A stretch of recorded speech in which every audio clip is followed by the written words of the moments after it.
नमस्कार दोस्तों। अभिव्यक्ति चैनल में आप सभी का स्वागत है। साहित्य पर आधारित इस अभिव्यक्ति चैनल में आप इस समय जान रहे हैं साहित्य पर केंद्रित कुछ खास विषयों के बारे में, जिसमें हमने समालोचना भी लिया और आलोचना भी ली, उपन्यास और शॉर्ट कहानी के बारे में भी जाना। तो आज हम आपको बता दें कि सरस्वती के मानस पुत्र, साहित्य जगत के सशक्त हस्ताक्षर, मुंशी प्रेमचंद की कर्मभूमि काशी के डॉक्टर गौतम चटर्जी हमारे साथ हैं, जिनका परिचय देना एक औपचारिकता मात्र है, क्योंकि साहित्य जगत से अगर कोई जुड़ा है तो वो उन्हें जानता ही होगा।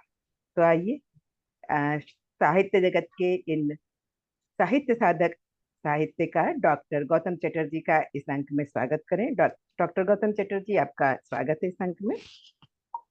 बहुत बहुत धन्यवाद मेनका जी।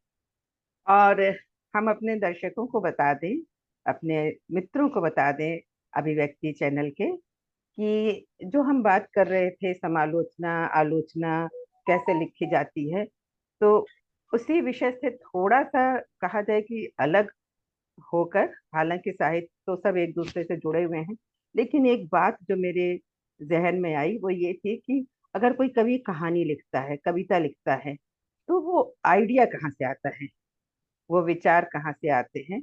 क्योंकि आपके साथ मैंने हमेशा देखा है कि आप मौलिकता पे बहुत जोर देते हैं, और जब आप बता रहे थे प्रतिभा के बारे में या किसी भी विषय पे जब आप बताते हैं, तो हमेशा ये चीज कहते हैं कि अगर वो मौलिक है तो सुनने वाले के जहन में भी बहुत देर तक रहेगी, और वो मौलिकता सुनने वाले को भी समझ में आएगी। तो आप हमें बताइए कि ये आइडियाज कहाँ से आते हैं जब हम एक कहानी लिखते हैं, वो नई हो, एक कविता लिखें जो नई हो, जिसमें मौलिकता हो, ये विचार कहाँ से आते हैं? तो एक बात तो तय है कि जो मौलिक नहीं होता है, जी। जो कॉपी होता है, हम्म। उसको एक्सेप्टेंस नहीं मिलता है, तुरंत भी नहीं मिलता है, देर तक भी नहीं मिलता बिल्कुल। है ना। अब ये मौलिकता या ये जो विचार, पहला विचार या आइडिया कहाँ से आता है, हम्म। इस विषय पर आने से पहले, इस प्रश्न का उत्तर देने से पहले मुझे अचानक एक प्रश्न मेरे मन में आया जो मैं आपसे पूछना चाहता हूँ। जी जी। वो ये कि अ, एक नॉर्मल ह्यूमन बीइंग के हम्म तौर पर आप भी 6 घंटे 8 घंटे सोती होंगी, हम्म। बिल्कुल। सपने भी देखती होंगी, हाँ। और ऐसा भी कई बार हुआ होगा जी। कि आप जब नींद से उठी हैं हाँ। तो और आपको नींद बहुत अच्छी लगी है, सपना बहुत अच्छा लगा है, आपको मन कर रहा था कि ये जारी रहे, हम्म। और उसके बाद फिर रूटीन चीज फिर शुरू हो जाती है, ब्रश करना और किचन में जाना या और काम करना, है ना। बिल्कुल बिल्कुल। ऐसा होता है, लेकिन हम्म। वो उसका जो भी थोड़ा सा भी इफेक्ट रह जाता है नींद का या सोने का या ड्रीम का, हम्म। वो तो अच्छा हम्म। लगता है ना। बिल्कुल। आपने 6 घंटे या 4 घंटे 8 घंटे आपने सोया, और वो आपके लिए एक प्लेजर है। बिल्कुल। तो आप इस प्लेजर को आगे एक्सटेंड नहीं करना चाहती हैं। करना मतलब चाहते हैं। सो के जब आप उठते हैं हाँ हाँ। तो उसके बाद वही चीज कंटिन्यू करिए, नहीं हो पाता है ना, नींद टूट गई नहीं ना। नहीं नहीं। हाँ। लेकिन जो आप ड्रीम देख रही थी, भले ही वो जी। अस्पष्ट था, भले वो इरेशनल था, हम्म। लेकिन उसको अगर कंटिन्यू होता रहे आगे भी तो कैसा रहे। बहुत अच्छा रहे, बट नेचुरल बहुत इसका अच्छा रहे। मतलब, तो जिस चीज ने आपको सुख दिया, हम्म। खुशी दी, जी। तो उसके प्रति हमारे भीतर एक ग्रेटिट्यूड होना चाहिए, हम्म। कृतज्ञता का भाव। बिल्कुल तो बिल्कुल। अगर हमारे भीतर उसके प्रति कि हम छह हम्म घंटा अच्छी नींद हुई या 8 घंटा हमने बहुत अच्छा सपने देखे, बहुत अच्छा लगा, तो हम्म। उसके प्रति कृतज्ञता ज्ञापन हम इस तरह से नहीं कर सकते कि हम उसको कंटिन्यू कर लें जब हमारी नींद टूट चुकी है, उसके बाद भी वो ड्रीम जारी रहे। वो कैसे हो सकता, वो तो इम्पॉसिबल है ना। कैसे हो? हाँ, अगर हम तो दोबारा सो वो भी जाएं ऐसे तो हो सकता कोई है। जरूरी नहीं कि वही ड्रीम नहीं, सोने कंटिन्यू। की जरूरत नहीं है, हाँ हाँ। सोने की जरूरत नहीं है। जो नहीं तो सुख फिर मिला है, जो खुशी मिली है, तो उसको ऐसे उसको। किया जा सकता है। हम्म बोले। हम्म। हाँ हाँ। मैं सोचने लगी थी कैसे की। हाँ। तो वो जो खुशी मिली है, हम्म। उस जिस चीज की वजह से मिली है, उसके जी। प्रति हम ग्रेटिट्यूड की भावना रखते हुए उसको ऐसे स्टार्ट कर सकते हैं, आगे कंटिन्यू कर सकते हैं या एक्सटेंड कर सकते हैं कि जी। उसमें जो कुछ भी हो रहा है हम देख रहे हैं। जैसे ब्रश करना हो रहा है, किचन में जाना हो रहा है, हम बैठे अखबार हाथ में लिए हैं, बाहर से कोई सब्जी वाला जा रहा है, आवाज आ रही है, ये सब कुछ को हम दृश्य के रूप में देख सकते हैं, जैसे ड्रीम में देख रहे थे, बिल्कुल। है ना? और ये पूरा चल सकता है, वही जो हमें अभी सुख मिला था 6 घंटे 8 घंटे, जो खुशी मिली है, वो कंटिन्यू कर सकते हैं आगे के जो हमारे 16 घंटे 18 घंटे हैं। हमेशा ही जैसे मेरी और आपके बीच बात हो रही है, जी। तो इसको हम जैसे सपने में देखेंगे वैसे हम लोग देख सकते हैं, ये सपने में हो रहा है, बच्चे अच्छा। बाहर खेल रहे हैं, उसकी आवाज आ रही है, हाँ। सामने कुछ किताबें, पीछे कुछ किताबें रखी हैं, हाँ। चीजें हो रही हैं, जो कुछ भी हो हम्म रहा है। हम्म कोई कॉलिंग बेल बजाया, आया, ठीक है, हम हम्म खाना खा रहे हैं, ये सब कुछ हो रहा है, इसको हम देख रहे हैं। हम्म ये हो हम्म सकता है कि नहीं? हाँ, ये तो हो सकता है। हो सकता है। हाँ। इसको अगर ये हो सकता है, तो आप हाँ। देखिएगा कि पूरा टोटल आप उसी ड्रीम सीक्वेंस में रहेंगी, जो आप 6 घंटा थी, वो पूरा 24 घंटे तक हो गया है। और अच्छा। इसमें, हाँ, इसमें दो तीन चीजों की ये जो स्पीकर है वो गारंटी देता है। पहली हम्म बात की कोई भी चीज, कोई भी प्रॉब्लम नहीं आएगी, अच्छा। हम्म ठीक है। दूसरी बात है कि आप कभी भी सोचने में नहीं जाएंगे, आप कभी सोचेंगे ही नहीं। सोचना बस उतना ही होगा कि अब हमको किचन में जाना है या अब हमको जी। खाना खाना है, जो आपको दिमाग में आया वो आप करने लगे। लेकिन बैठ हम्म के सिर्फ सोच तमाम चीजों के बारे में, ऐसा नहीं होगा, क्योंकि जब हम ड्रीम देखते हैं, एक भी हम्म कैरेक्टर उसमें ऐसा नहीं देखते हैं जो चुपचाप आइडियल बैठा हुआ है सोच रहा है। आप कभी इसको ऑब्जर्व करिएगा, आपका भी सपना आएगा तो हम्म आप नींद में सपना, तो आप देखिएगा उसमें कोई कैरेक्टर, भले ही आप खुद हैं, चुपचाप हम्म बैठ के सोच रहा है, कभी नहीं आएगा। हमेशा कुछ ना कुछ हाँ। एक्टिविटी रहेगी। तो हम्म हम लोग जब नींद टूट गई और हम जब ड्रीम को कंटिन्यू कर रहे हैं, हम्म यानी कि देख रहे हैं कि ब्रश करना हो रहा है, लोग आ रहे हैं, चिड़िया उड़ रही है, कहीं आवाज आ रहा है, रेडियो से गाना हो रहा है, जैसे अभी ड्रीम में देख रहे थे वैसे अभी भी देख रहे हैं। तो अच्छा। हाँ। प्रेजेंट में रहने के लिए कोई कोशिश नहीं करनी पड़ रही हम्म है ना? और ड्रीम चल रहा है हमेशा। तो उस सुख को क्यों ना हम लोग ग्रेटिट्यूड की भावना से ऐसे कंटिन्यू करें। इसमें हम्म मैंने पहली गारंटी ये थी कि कभी भी कोई प्रॉब्लम नहीं आएगी, बिल्कुल। ठीक है। दूसरी बात है कि कोई मेंटल प्रॉब्लम, क्योंकि वहां पर कोई सोचना ही बंद हो गया, आप इस तरह से कि चुपचाप बैठ के सोच रहे हैं, तो हम्म कोई मेंटल प्रॉब्लम नहीं आएगा। मेंटल प्रॉब्लम से मतलब जैसे कि डिप्रेशन है। अभी जी। हमें किसी ने बताया कि कोई यंग हमारे यहाँ गायक है, शायद हम्म हनी सिंह या कौन, वो डिप्रेशन का शिकार हुआ था, और वो हम्म काफी पैसे, तो उनको लगा भारत में कोई अच्छा डॉक्टर नहीं, तो भारत के बाहर जाके 6 महीना इलाज करा के लौटा, हम्म और बताया कि किसी को पता ही नहीं है कि डिप्रेशन क्या है, क्योंकि मेरा प्रॉब्लम वैसे ही रह गया इतना पैसा खर्च करने के बावजूद। तो अगर वो ये प्रोग्राम हम लोग का देख रहा है, या जी ये जी। प्रोग्राम कोई ऐसा व्यक्ति देख रहा है जो उनको जानता है, या लिंक पहुंचाया जा सकता है, तो बहुत हम्म सुंदर एक वे हम दे रहे हैं कि हम्म अगर हम इस तरह से अपने उस 6 8 घंटे के सुख को या खुशी को हम्म कंटिन्यू करें, तो कोई बिल्कुल मेंटल टेंशन नहीं होगा, कोई मेंटल प्रॉब्लम नहीं होगा, बिल्कुल और हमारे समाज को साइकोलॉजिस्ट और साइकेट्रिस्ट की जरूरत नहीं पड़ेगी। और बिल्कुल बिल्कुल। साथ ही साथ फिजिकल हम्म चीज भी, जैसे मान लीजिए कि सिर में दर्द होना, हम्म माइग्रेन होना, जिसका दर्द बहुत ही इंटेंस होता है, पेनफुल होता है, जी जी जी। कई लोगों को हफ्ते में 1 बार या 2 बार आता है, और हम्म उसके बारे में ऐसा कहा गया है कि विश्व हम्म में इसके लिए कोई दवाई नहीं बनी है। हम्म तो स्पीकर इस बात की गारंटी देता है कि माइग्रेन नहीं होगा, क्योंकि अच्छा अच्छा। आपके पास वो जगह ही नहीं आई कि आप हम्म बैठ के सोच रहे हैं। क्योंकि ड्रीम में आप देखिएगा कोई कैरेक्टर आइडियल बैठ के सोचता ही नहीं है।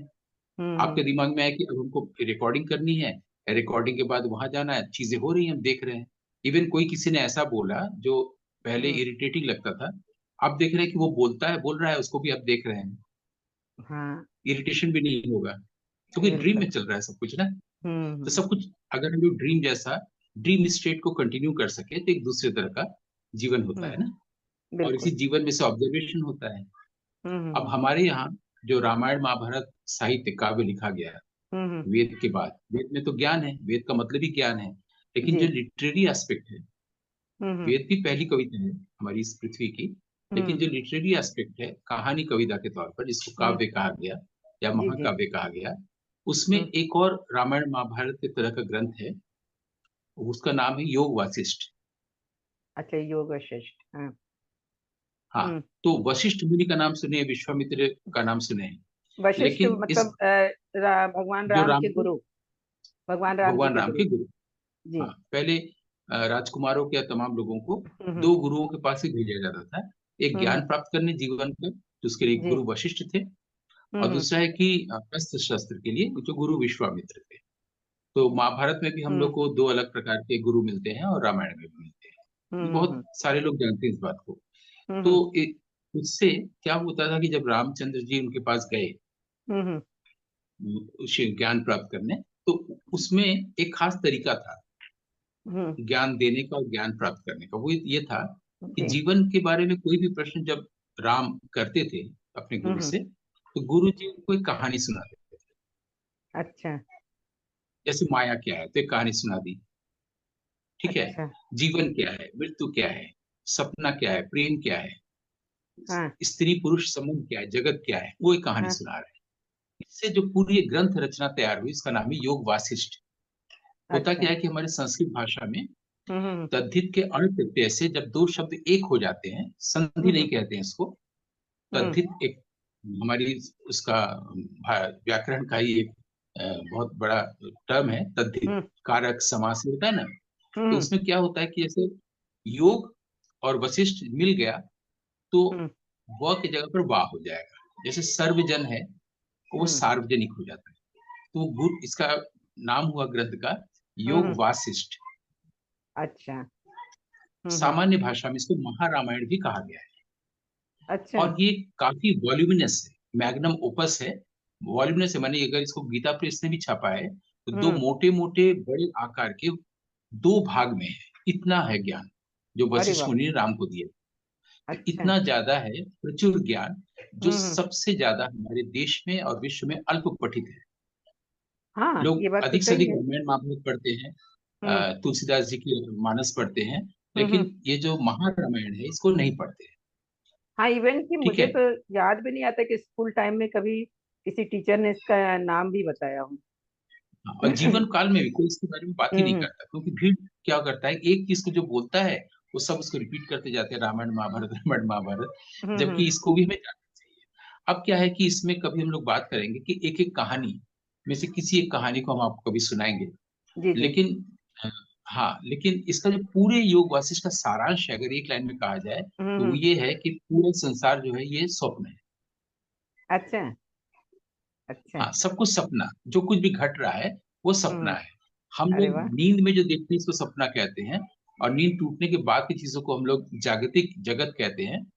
हाँ। लेकिन योग वशिष्ठ में राम को ये ज्ञान दे रहे हैं गुरु वशिष्ठ कि सब हम्म। कुछ सपना है। नींद टूटने अच्छा। के बाद भी कंटिन्यू करता है, जिसको कंटिन्यू करने का सुझाव या परामर्श अभी इस स्पीकर ने दिया आपको। अच्छा। अच्छा। तो ये अच्छा। जीवन के ऑब्जर्वेशन से आइडिया आता है। अब इसके अच्छा। आधार पर हमारे यहाँ कथा सरिसागर और जितने भी कहानियां पहले लिखी गई हैं, माने हम्म। बुद्ध के समय में जातक कथाएं, और उसके अलावा जो कुछ भी कहानियां लिखी गई है जीवन के ऑब्जर्वेशन से, जीवन के ऑब्जर्वेशन से यानी कि जैसे कि गुरु वशिष्ठ ने ऑब्जर्व हम्म। किया मूल आइडिया। तो जैसे वेद आया ज्ञान एक हम्म। ट्रांसेंडेंटल कॉन्शियसनेस से, वैसी हम्म। कहानी कविताओं साहित्य के लिए भी आइडिया उसी जगह से आता है। सोर्स एक ही है, जिसको आम अच्छा। भाषा में हम लोग कह सकते हैं भगवान के घर से, अच्छा। जिसको हमारे यहाँ वैदिक भाषा में कहा जाता है परावाक से। अच्छा। ठीक। हाँ। अब क्या होता है, ये हमारे देश में इस पर कहानियां खूब लिखी गई, साहित्य रचनाएं खूब हुई हैं। ये हम्म। आइडिया पूरे विश्व भर में गया। हम्म। जैसे भारत में नाट्य शास्त्र है, हम्म। नाट्य शास्त्र का जब अनुवाद वगैरह हुआ, जी। तो 1950 55 56 में, तो हम्म। उससे लेकर आज तक नाट्य शास्त्र के अनुसार एक्टिंग कराया ही नहीं गया हमारे देश में। हम्म। लेकिन जर्जी गॉड्स्की जब आए, वो नाट्य शास्त्र पढ़े भारत में, और उसको लेकर अपने देश में जीवन पर नाट्य शास्त्र के अनुसार ड्रामा करते रहे। ठीक अच्छा। उसी तरह से योग वासिष्ठ को हमारे यहाँ नहीं पढ़ा गया, और हम्म। योग वासिष्ठ को पढ़कर अर्जेंटीना एक बहुत बड़े कवि, विश्व हम्म। प्रसिद्ध कवि, जिनका हम्म। नाम है होर्हे लुइस बोर्हेस, अच्छा, बोरहेस, ब्यूनस हाँ। आयर्स के व्यक्ति थे, जो बाद में स्विट्जरलैंड आ गए थे, जिन्होंने हम्म। 71 में सैमुअल बेकेट के साथ बहुत बड़ा प्राइज अवार्ड हम्म। शेयर किया था, जो विश्व प्रसिद्ध शॉर्ट स्टोरी राइटर है अच्छा। बोर्हेस, 20वीं शताब्दी के। हम्म। जिनसे कि निर्मल वर्मा भी मिले थे भारत के अच्छा। बाहर। हम्म। वो बोर्हेस योग वासिष्ठ पढ़कर जीवन भर जितने भी शॉर्ट स्टोरीज लिखे हैं वो अरे। सब इस आधार पर लिखे हैं कि संसार ड्रीम है। और उन्होंने ये अरे। लिखा है कि मैं ये योग वासिष्ठ से सीखा हूँ। तो जैसे अच्छा। ग्रॉट्स्की हमारे नाट्यशास्त्र के अनुसार ड्रामा किए, भारत में नहीं किया गया, हम्म। जैसे योग वासिष्ठ के आधार पर बोर्हेस ने सारी कहानियां लिखी, भारत में पढ़ाई नहीं किया। अच्छा। उसका मैं एक उदाहरण देता हूँ बोर्हेस की कहानी का। जी। वो कहानी इस तरह है कि एक बार राज भवन में राजा के पास सभा चल रही थी और बहुत बड़ा अजगर आके राजा के पांव पर गिरा। अरे। हम्म। उसने बोला कि मुझे अभय दान दीजिए। तो राजा ने कहा कि भाई पहले क्या बात है बताओ, तब तो बोले हम कुछ। बोले नहीं, पहले अभय दान दीजिए, मैं बहुत डरा हुआ हूँ। बोले ठीक है, अच्छा। तुम्हें अभय दान दिया। तो हाँ। अजगर ने कहा कि कल दिन में 2 बजे आपके महामंत्री ने मेरी हत्या का संकल्प लिया है।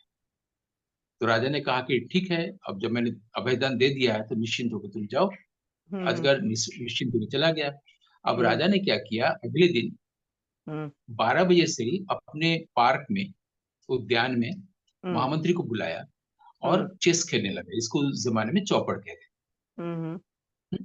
हम्म। तो चेस खेलने लगा तो महामंत्री और राजा खेल रहे हैं, तो महामंत्री मारेगा कैसे, है ना। हम्म। तो जब 2 बजने को हुआ, जैसे 2-3 मिनट बाकी था, हम्म। उसमें महामंत्री को नींद आ गई। तो राजा, उन्होंने बोला मुझे नींद आ रही है, तो राजा कहा यहीं सो जाओ। हम्म। राजा बैठे हैं, चेस बोर्ड बिछा हुआ है, महामंत्री वही घास पर सो गए। हम्म। ठीक 2 बजा जब, तो बहुत तेज एक आवाज आई हम्म। और उसी अजगर का कटा हुआ सिर खून से लथपथ उसी उद्यान में गिरा, अरे।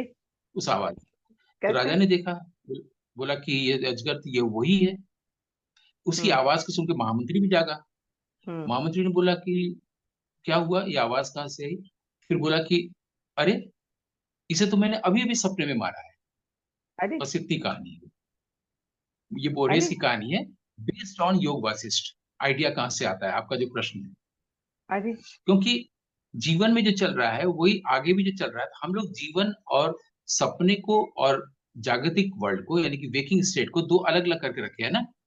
हम्म। योग वासिष्ठ का पूरा सपना है, तो आधा काम यहाँ हुआ, आधा काम हुआ। उसने मारने का संकल्प लिया था, वो पूरा हुआ, सपने में हो गया। अरे। ये भी सपना है जो राजा ने अभिदान दिया था। जो अरे। मैंने कहा कि हम लोग उस सुख को कंटिन्यू कर सकते हैं। ऐसी बोहेस की एक और कहानी है। वो हम्म। कई बार क्या की है कि विश्व की कहानी को रिपीट करके लिख दिया है, तो भी वो अच्छी हो गई है। जैसे हम्म। चाइनीज एक व्यक्ति था, ज्वांगजू।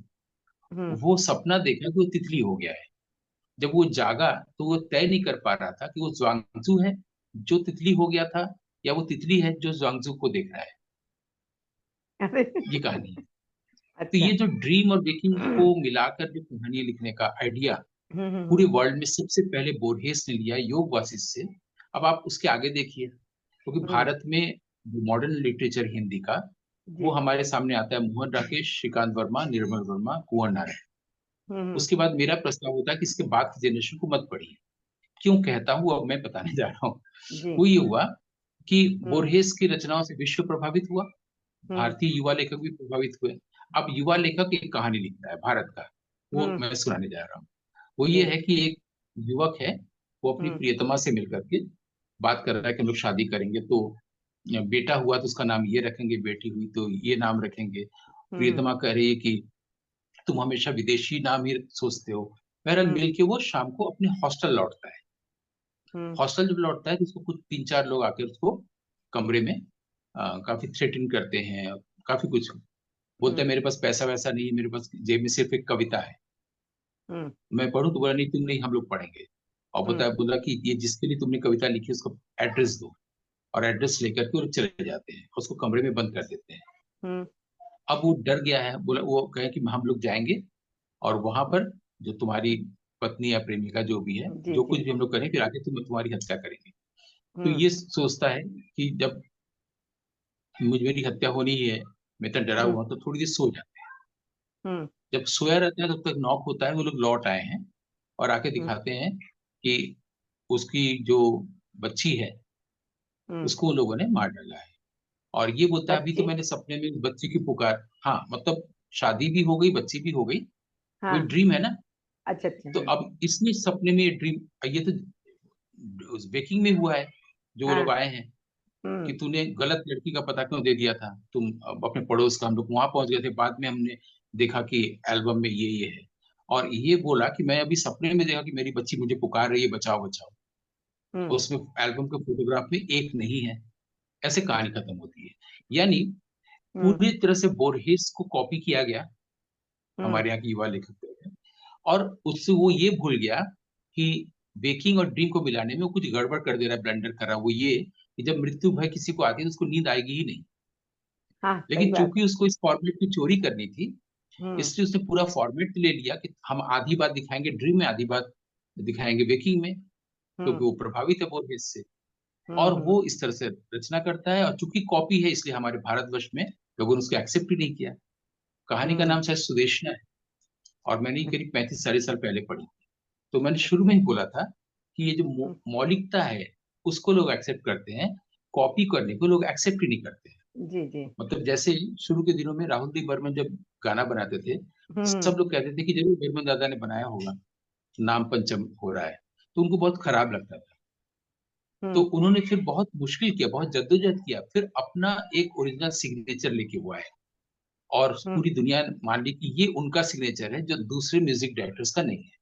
ये मौलिकता के प्रति तड़प होती है कि हम हम्म। खुद अपना खोजते हैं, उसमें भले ही समय लगता है। तो लिटरेचर में हमारे भारतीय लिटरेचर की मैंने ये बताई, ये साख है कि हम्म। मूल ओरिजिनल चीज क्या होती है। वहां से वो विश्व में गैर भारतीय साहित्य में कैसे गया, फिर वहां हम्म। से लौट के हमारे युवा लेखकों के पास कैसे आया। ये मैंने आपके प्रश्न का उत्तर दिया। नहीं, आपने प्रश्न का उत्तर दिया, पर ये जो आप आर डी बर्मन की म्यूजिक की बात कर रहे थे कि वो अपना सिग्नेचर लेके आए, पर जितने भी मैंने म्यूजिक में जो लोग इंटरेस्टेड हैं या म्यूजिक लवर हैं, वो हमेशा ये बात कहते हैं कि आर डी बर्मन ने वेस्टर्न म्यूजिक से बहुत प्रभावित है। और वो वेस्टर्न अच्छा म्यूजिक। ठीक, आप मुझे बताइए, जब महमूद साहब ने उनको पहली बार म्यूजिक दिया था, हम्म। छोटे नवाब में 61 में, हम्म। तो घर आजा घेराई बदरा सावरिया लता जी ने नहीं, गाया है। इसमें, हाँ इसमें तो, हाँ। नहीं, ये उनका पहला गाना जो पूरी दुनिया ने पहली बार सुना था बहुत अच्छे से। अच्छा। 61 का गाना है। आप मुझे बताइए इसमें वेस्टर्न इंस्ट्रूमेंट या वेस्टर्न टच या स्पर्श कहाँ है। नहीं नहीं, उस समय वेस्टर्न जो है कहना चाहिए टच नहीं था, पर लोगों का नहीं ये किया कहना था, है। छोटे नवाब के दूसरे गाने में दिया था, भूत बंगला के दूसरे गाने में दिया था। वेस्टर्न इंस्ट्रूमेंट यूज कर रहे हैं, उन्होंने कई बार वेस्टर्न चीजों की कॉपी भी की है, एज इट हम्म। इज भी की है, कुछ कुछ लिया है। लेकिन उनका अपना जीनियस हम लोग उस पर क्यों नहीं बात करते हैं। किसी व्यक्ति ने कर दिया कि वेस्टर्न चीजों को कॉपी करते थे, फिर भीड़ बोलने लगा। हम लोग को ठहर के एक बार सुनना चाहिए कि हम्म। उन्होंने जो स्पेनिश गिटार और मादल के कॉम्बिनेशन से जो अपना चीज बनाया था, जिसको हम्म। सुनते ही लोग कह देंगे ये आर डी बर्मन का है, ओपी नैयर का नहीं है, या हम्म। सलील चौधरी का नहीं है। वो चीज कहाँ से आई थी, वो तो उन्होंने पश्चिम से नहीं लिया था। वो हाँ, खुद ये तो अपने आप उन्होंने में एक जीनियस एक्सपेरिमेंट व्यक्ति किया, थे, हाँ, एक मॉडर्न एक व्यक्ति नया थे, हाँ। ओरिजिनल व्यक्ति थे। वो हम्म। दादा बर्मन कहते थे, एस डी बर्मन को बॉम्बे के लोग, फिल्म इंडस्ट्री के लोग, हम्म। दादा बर्मन। उससे बिल्कुल अलग अपना अपनी पहचान बनाई, क्योंकि उनको बहुत दुख होता था जब कहते थे लोग कि जरूर बर्मन दा ने बनाई होगी। क्योंकि बहुत मुश्किल होता है कोई घर में बड़ा कोई व्यक्ति हो, हम्म। जीनियस हो, उसकी हम्म। छाया से बाहर होना, ऐसा देखा नहीं गया है। किशोर कुमार हाँ। के बेटे में नहीं देखा गया, सत्यजीत रे के बेटे में नहीं देखा गया, कहीं नहीं। लेकिन सिर्फ एस डी बर्मन के यहाँ ही देखा गया है कि बेटे ने अपनी मौलिकता बनाई। जबकि बर्मन दा को कहना पड़ा, सचिन दा को कहना पड़ा हम्म। कि मैं मॉर्निंग वॉक करने जहाँ जाता हूँ उद्यान में, तो हम्म। लोग कहते थे कि ये सचिन दा का बेटा जा रहा है, अब लोग कहते हैं कि ये पंचम का बाप जा रहा है। ये उन्होंने खुद स्टेटमेंट दिया था। अच्छा अच्छा। अच्छा, हाँ, ये तो मतलब एक पिता के लिए भी बड़े गर्व की बात हुई कि लोग बिल्कुल। भाई बच्चे के नाम से उनको जय पहचान देने लगे। ये बड़े वास्तव में गर्व की बात है। मैंने ये तो। मौलिकता की बात की साहित्य में। हम्म। भारतीय साहित्य में मौलिकता कहाँ से आई है, आती है, और फिर कैसे वो पूरे विश्व में गई। और हम्म। विश्व से जब आज की युवाओं तक पहुंच रही, तो वो कितने कम पढ़े लिखे हैं, या हम्म। वो लोग पढ़ते हैं तो सिर्फ कॉपी करते हैं, अपनी मौलिकता क्यों नहीं जाती। इसका मैंने उदाहरण दिया। हाँ, एक चीज हम जब आप मौलिकता की बात कर रहे थे या योग वाशिष्ठ की बात की आपने कि कैसे बाहर वालों ने, बोरहेस ने उनको उसको पढ़ा, उनकी कहानियों को पढ़ के फिर इंडियंस जो है, इंडियन जो युवा राइटर थे वो उसको बिल्कुल लिखने लगे। बिल्कुल। मुझे एक बात बताइए कि अगर हम कभी कभी ऐसा पढ़ते हैं, बहुत जगह हमने पढ़ा है कि कोई किसी से मिला और फिर उसने उसको एक संस्मरण की तरह, या संस्मरण ही कहेंगे, उस तरीके से लिखा, कि जी। हम इनसे मिले, इनसे बहुत प्रभावित हुए, इस तरीके का। आप बताइए कि क्या इन आइडियाज से भी स्टोरीज आती हैं, या ये अगर ऐसी कोई स्टोरीज आती है तो क्या वो जो है मौलिकता कहलाएगी? और इस तरीके के आइडियाज कितने रेलेवेंट हैं साहित्य में, कि हम किसी से मिले, किसी से प्रभावित हुए, उनके आइडियाज को जाना और हमने लिखा। और एक चीज और इसके साथ मैं ये जानना चाहूंगी कि जैसे हमने, चाहे हम किसी टीचर से, अपने किसी गुरु से, किसी मेंटर से, किसी भी से भी प्रभावित होके हमने कुछ लिखा कि ये मेरे गुरु हैं, तो ये भी बताइए कि क्या वो व्यक्ति में क्या जो है वो होनी चाहिए, जो एक शिष्य होने की जिसको कहना चाहिए क्वालिटी है, या इसको क्या कहेंगे हम, योग्यता। शिष्य की भी एक योग्यता होती है ना, कि वो शिष्य कहलाए। तो एक शिष्य कहलाने की क्या योग्यता होनी चाहिए कि हमने लिख दिया कि ये मेरे गुरु हैं, मैं इनसे इतना प्रभावित हुआ, ये हुआ। तो इतना लिख देने मात्र से क्या हम उनको गुरु मान रहे हैं, या वो लिख देना पर्याप्त है? दोनों बातें बताइए कि साहित्य में ये कितना रेलिवेंट है ये टॉपिक। देखिए, आप मेरी गुरु हैं और मैं आपसे प्रेरित होकर और प्रभावित होकर कुछ लिख रहा हूँ।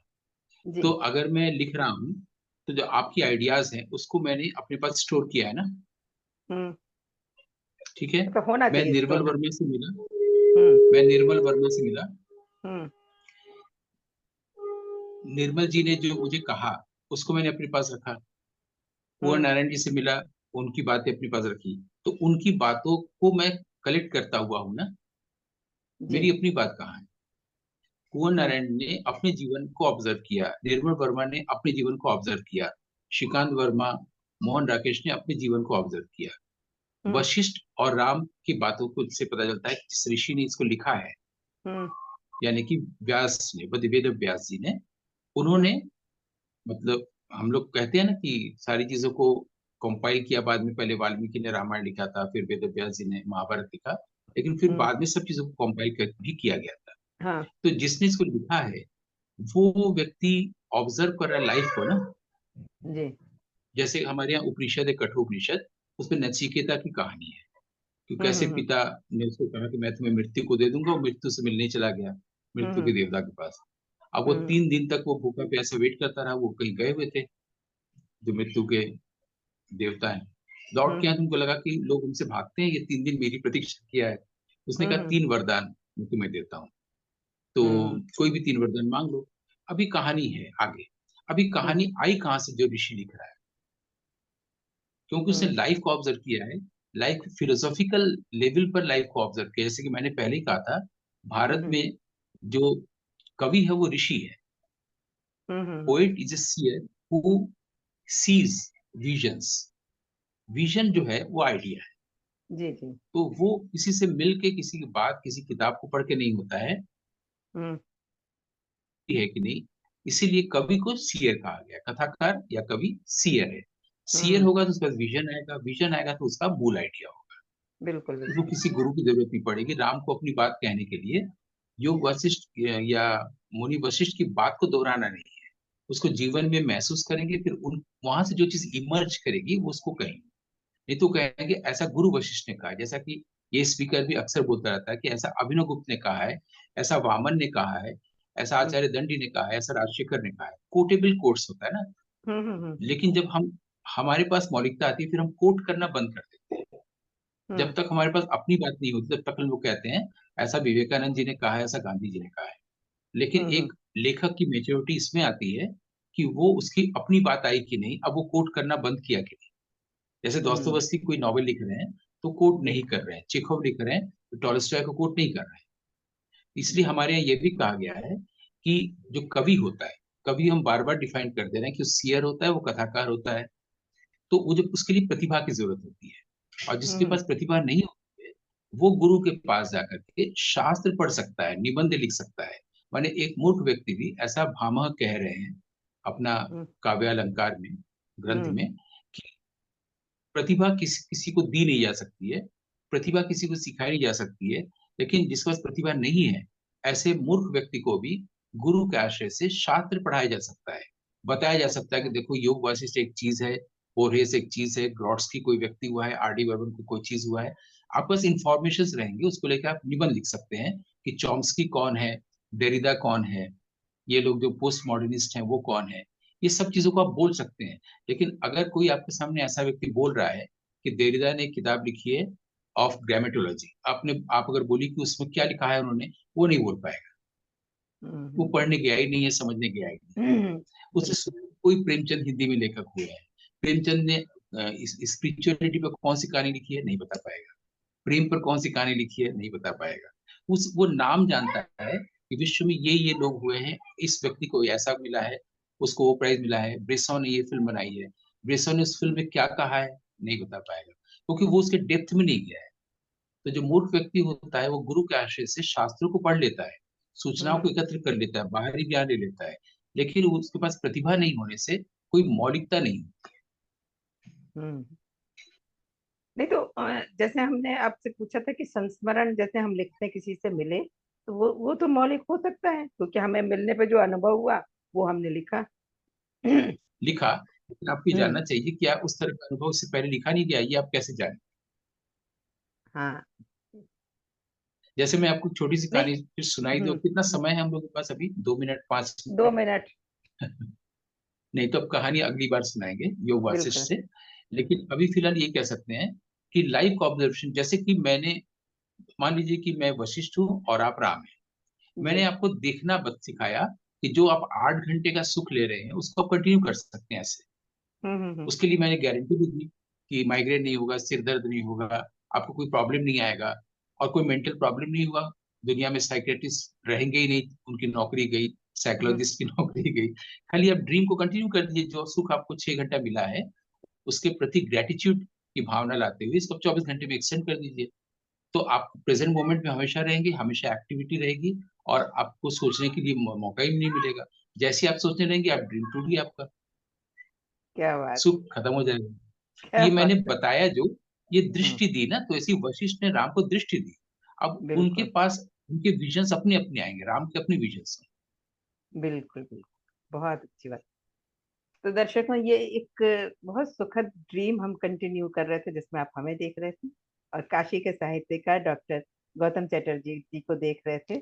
और उन्होंने बताया हमें कि हम ये एक सुखद ड्रीम जो हम सोते हुए देखते हैं उसको अगर हम जगते हुए देखें तो कैसे कंटिन्यू कर सकते हैं। तो जब हमारा ये एक समय निर्धारित जो कार्यक्रम है समाप्त होगा, तो हम चाहेंगे कि आप उस ड्रीम को कंटिन्यू रखें और अपने जीवन का ड्रीम देखते रहें कि क्या आपके घर में हो रहा है, आप क्या कर रहे हैं। और इसी इसी आशा के साथ कि डॉक्टर गौतम चटर्जी की बताई हुई बातों को, उनके दिए हुए बहुत सारी महत्वपूर्ण जानकारियों को आप आत्मसात करेंगे और अपने जीवन से सारी जितनी भी दुख हैं, जितने भी माइग्रेन है और भी जितने भी जो है कष्ट हैं उनको दूर करके और इनको धन्यवाद अदा करेंगे। तो हम भी डॉक्टर गौतम चटर्जी आपको धन्यवाद देते हैं जो आपने बहुत अच्छी बात आज हमें बताई। सचमुच बहुत अच्छा लगा। और हम चाह रहे हैं कि इस कार्यक्रम के समापन के बाद जो निर्धारित समय है उसके बाद ये सुख कंटिन्यू हो। तो आपका बहुत बहुत धन्यवाद। बिल्कुल, मैं कृतकृत्य हूँ। सपना कंटिन्यू हो, फिर हम लोग बुद्ध की तरह आगे जागे। धन्यवाद। बिल्कुल बिल्कुल, थैंक यू।